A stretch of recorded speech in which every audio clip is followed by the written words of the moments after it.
L'intelligence sociale, vous en avez sûrement entendu parler, mais saviez-vous qu'elle peut nous aider à explorer une question encore plus large?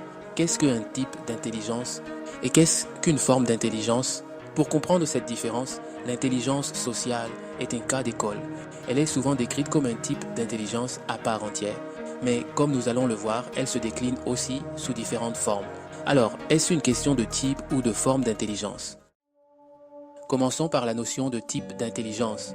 Howard Gardner, dans sa théorie des intelligences multiples, en identifie plusieurs types, dont l'intelligence sociale. Liée à l'intelligence interpersonnelle, ce type désigne une aptitude générale à comprendre et naviguer dans les interactions sociales.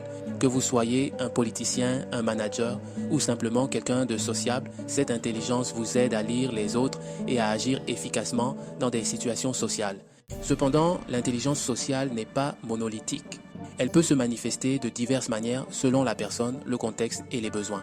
C'est donc ici que l'on introduit la notion de forme d'intelligence. Elles sont les expressions spécifiques de ce type d'intelligence. La première forme d'intelligence sociale est la perception sociale. C'est la capacité à comprendre les émotions, les comportements et les intentions des autres à travers des indices verbaux et non verbaux. Cette compétence est indispensable dans des métiers comme la médiation ou la psychologie, où comprendre les non-dits et les émotions sous-jacentes fait toute la différence. Ensuite, la deuxième forme est la flexibilité comportementale. Ici, il s'agit de la capacité à ajuster son comportement en fonction du contexte social. Ce n'est pas seulement savoir quoi dire, mais aussi comment et quand le dire.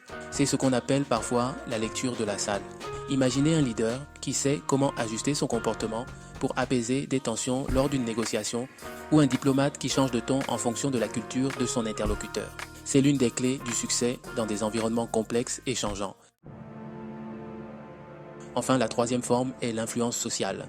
C'est la capacité à inspirer, motiver ou persuader les autres. C'est ce que l'on observe chez les grands orateurs, les leaders charismatiques ou les personnes capables de mobiliser des foules autour d'une idée. Si vous pouvez influencer positivement les autres ou les guider vers un objectif commun, vous faites preuve d'une grande maîtrise de l'influence sociale.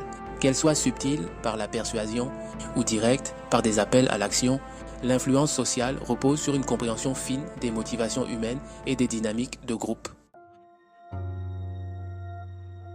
Ces trois formes d'intelligence sociale, la perception, la flexibilité et l'influence, montrent comment un type d'intelligence peut se décliner en différentes expressions, adaptées aux circonstances et aux personnalités. Dans la vie de tous les jours, l'intelligence sociale se manifeste dans vos interactions avec vos amis, vos collègues et même avec des inconnus. Elle est essentielle pour gérer les relations, résoudre les conflits et créer des connexions significatives. Alors, pour répondre à la question initiale, l'intelligence sociale est un type d'intelligence. Mais ce type d'intelligence se manifeste à travers différentes formes qui montrent comment vous l'utilisez dans vos interactions sociales. Et justement, ces formes d'intelligence sociale sont souvent étroitement liées à un autre type d'intelligence tout aussi fascinant, l'intelligence émotionnelle. Dans notre prochaine vidéo, nous explorerons cette intelligence émotionnelle et verrons comment elle complète l'intelligence sociale. Restez donc connectés. Et si vous souhaitez apprendre à améliorer votre intelligence sociale, découvrez nos prochaines vidéos sur cette chaîne. Vous y trouverez des conseils pratiques pour affiner vos compétences et briller dans vos relations sociales. À bientôt!